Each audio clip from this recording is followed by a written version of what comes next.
अस्सलामुअलैकुम वरहमतुल्लाहि वबरकातुहू। मेरे प्यारे आका अलैहिस्सलातु तस्लीम के प्यारे दीवानों, खातून जन्नत हज़रत फ़ातिमतुज़ ज़ोहरा रज़ियल्लाहु तआला की कनीज़ों, सच्ची हिकायात के दर्स नंबर 75 एपिसोड नंबर 75 में आप तमाम का इस्तक़बाल है। अस्सलातु वस्सलामु अलैका या रसूल अल्लाह, अस्सलातु वस्सलामु अलैका या हबीब अल्लाह, अस्सलातु वस्सलामु अलैका या नबी अल्लाह व अला आलिका व अस्हाबिका या नूर अल्लाह सल्लल्लाहु ताला अलैहि वसल्लम। हिकायत नंबर 205, जहर की पुड़िया। सैयदना सिद्दीक़ अकबर रज़ियल्लाहु तआला के दौरे खिलाफत में हज़रत खालिद बिन वलीद रज़ियल्लाहु तआला के ज़ेरे कमान मुसलमानों का लश्कर मुख्तलिफ ममालिक में फतूहात इस्लामी के डंके बजा रहा था और अल्लाह की फतह और नुसरत के परचम उड़ा रहा था। इसी सिलसिले में शहर हैरा के बागी व तागी काफिरों की शरारत व वायदा तोड़ने की खबर पाकर हज़रत खालिद बिन वलीद रज़ियल्लाहु तआला ने हेरा का रुख किया। बिरादरान इस्लाम की आमद की खबर सुनते ही हिरा के लोग अपने किलों में घुसकर किले को बंद कर लेते हैं। हजरत खालिद बिन वलीद रज़ियल्लाहु तआला ने सब किलों को चारों तरफ से घेर लिया। कई एक शबो रोज तक किलों को घेर कर रखा और लड़ाई इसलिए न छेड़ी कि शायद ये लोग राह रास्त पर आ जाएं। लेकिन जब उनकी तरफ से कोई तहरीक न देखी तो हजरत खालिद बिन वलीद रज़ियल्लाहु तआला ने हमला करके शहर की आबादी और उसकी इबादत गाहों पर कब्जा कर लिया। कब्जा कर लेने के बाद उमरू बिन अब्दुल मसीह, जो निहायत बूढ़ा पीर फानी था, अपने किले से निकल कर आया। मुसलमानों ने उसे हजरत खालिद बिन वलीद रज़ियल्लाहु तआला के सामने पेश किया। हजरत खालिद बिन वलीद रज़ियल्लाहु तआला ने उमरू बिन अब्दुल मसीह की तरफ तवज्जो फरमाई। दरियाफ्त किया, तुम्हारी उम्र कितनी है? उमरू ने कहा, सैकड़ों साल। बूढ़े के हमराही खादिम के पास एक जहर की पुड़िया निकली। उस पर हजरत खालिद बिन वलीद रज़ियल्लाहु तआला ने उससे पूछा, इसे साथ क्यों लाए हो? उसने कहा, इस ख्याल से अगर तुमने मेरी कौम के साथ अच्छा सलूक ना किया तो मैं इसे खाकर मर जाऊंगा और अपनी कौम की जिल्लत व तबाही नहीं देखूंगा। हजरत खालिद बिन वलीद रज़ियल्लाहु तआला ने उस पुड़िया के जहर को निकाल कर अपनी हथेली पर रखा। उससे कहा, बेमौत कोई नहीं मर सकता।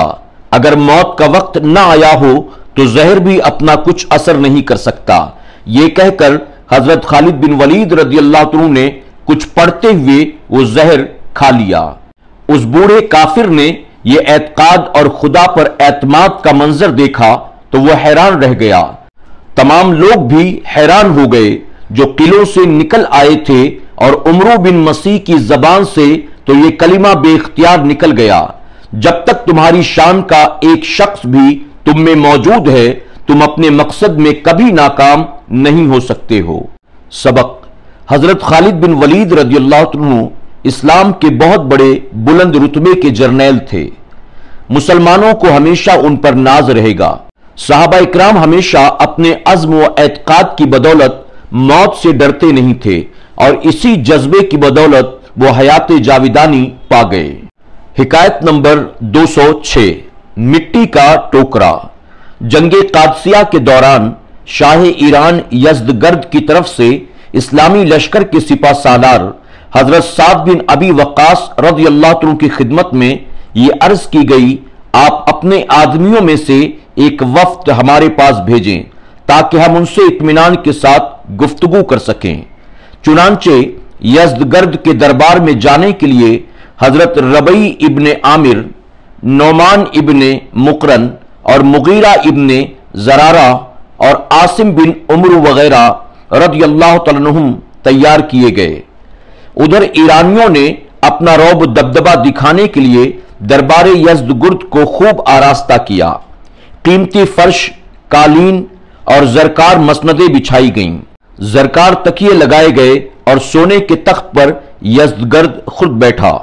जब इस्लामी वफ्द आया तो تو عجب शान बेनियाजी के साथ आया।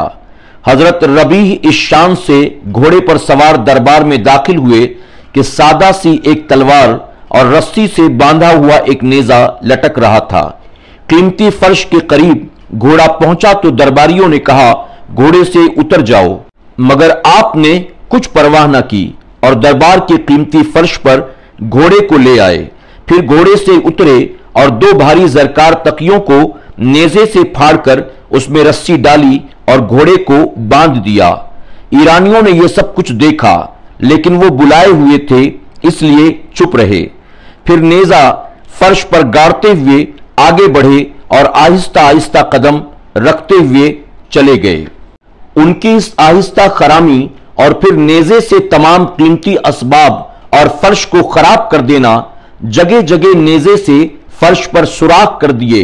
फिर यज़दगर्द के करीब पहुंचकर आपने नेजा जमीन पर गाड़ दिया और खुद जमीन पर बैठ गए। लोगों ने कहा, जमीन पर क्यों बैठ गए? फरमाया, हम ज़ैब व ज़ीनत को पसंद नहीं करते और इन बातों की हमें कोई रग़बत नहीं। इसी तरह हजरत नौमान और मुगीरा वो आसिम भी आगे बढ़े और यज़दगर्द ने दरियाफ्त किया, तुम लोग क्या चाहते हो? नौमान बिन मुकरन ने फरमाया, खुदा ताला ने हम पर रहम फरमाया, हमारी रहनुमाई के लिए एक रसूल भेजा जिसने हमें नेक कामों का हुक्म दिया और बुरे कामों से हमें रोका। हमसे इस बात का वादा किया गया है, हम अगर उसके अहकाम को मानेंगे तो दीन दुनिया की भलाई हमको नसीब होगी। हमारे रसूल ने हमें यह भी हुक्म दिया है, हर कौम को अमल व इंसाफ की हम दावत दें और इस्लाम की तरफ उन्हें बुलाएं। चुनांचे हम आपको अदल व इंसाफ और इस्लाम की दावत देते हैं। हमारा दीन बेहतरीन दीन है, अगर तुम हमारा दीन कबूल कर लो तो बेहतर, वरना फिर दो बातों में से एक बात मंजूर करो, या जजिया दो, ये भी मंजूर ना हो तो हमसे जंग करो। अगर तुम हमारा दीन कबूल कर लोगे, हम तुम्हारे पास खुदा की किताब को छोड़ जाएंगे।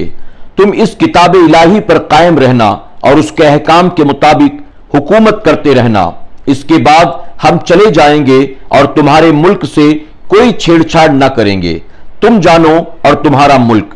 जजिया मंजूर हो तो यह भी हमें मंजूर है। इस सूरत में हम दुश्मनों से तुम्हें बचाएंगे, कोई तुम्हें नुकसान नहीं पहुंचा सकेगा। ये तमाम बातें अगर तुम्हें मंजूर ना हो तो फिर तुमसे हम जंग करेंगे। यज़दगर्द ने इसके जवाब में कहा, मैं जानता हूं तुम्हारी कौम इंतहाई दर्जे की जलील और बदबख्त है। तुम अपनी हद से आगे ना बढ़ो। फारस पर कब्जे की तमन्ना दिलो दिमाग से निकाल दो। हमारे मुकाबले में तुम्हें सख्त नुकसान उठाना पड़ेगा। अगर अपनी गरीबी से मजबूर होकर तुमने हमारे मुल्क पर हमला किया तो मैं तुम्हारी मदद के लिए तैयार हूं। तुम लोगों को हम जमीन देंगे, तुम्हारे सरदारों की इज्जत करेंगे, कपड़े बना देंगे और जो मांगोगे हम तुम्हें देंगे। यज़दगर्द की यह तकरीर सुनकर हजरत मुगीरा रदियल्लाहु अन्हु बोले, बादशाह, ये लोग अरब के सरदार और शुरफा में से हैं, यानी शरीफ लोगों में से हैं, शुरफा की इज्जत को जानते हैं। इन हजरात को जिस खिदमत पर मामूर किया गया है, इसको इन्होंने पूरे तौर पर भी तुम्हारे सामने पेश नहीं किया। आपने जो बातें जवाब में कही वो बातें उनका जवाब नहीं हो सकती हैं। आप मुझसे गुफ्तगू कीजिए, मैं आपका पैगाम सिपा सालार तक पहुंचा दूंगा। आपने हमारी कमजोर हालत की निस्बत से जो कुछ फरमाया वो बिल्कुल दुरुस्त है। वाकया ये है, हमारी हालत इससे भी ज्यादा बदतर थी, लेकिन नौमान इब्ने मुरकन के कौल के मुताबिक खुदा ने हम पर रहम फरमाया, हमारी इस्लाह के लिए अपने नबी को भेजा जिसने हमें इंसान बना दिया, इज्जत और शराफत के बुलंदतरीन मकाम पर हमें बिठा दिया। लिहाजा ए बादशाह, नौमान इब्ने मुरकन की बातों को हिकारत से न देखो और बेहतर यही है इस्लाम ले आओ और अपने आप को बचा लो। यज़दगर्द ने जवाब दिया, अगर कासिदों का कत्ल रवा होता मैं तुम सबको कत्ल करा देता। तुम फौरन यहां से वापस चले जाओ। मेरे प्यारे आका अलैहिस्सलातु तस्लीम के पैर दीवानों, चूंकि यह हिकायत बहुत तवील है, इंशाअल्लाह आगे का हिस्सा हम कल के दर्स में समाप्त करेंगे। अस्सलामु अलैकुम व रहमतुल्लाहि व बरकातुहू। سچی حکایات کے تمام ایپیسوڈز کو سننے کے لیے YouTube پر SDI آڈیو پر ضرور وزٹ کریں، سبسکرائب کریں، بیل آئیکن پر کلک کریں اور اپنے دوست احباب کے ساتھ ضرور SDI آڈیو کو شیئر کریں۔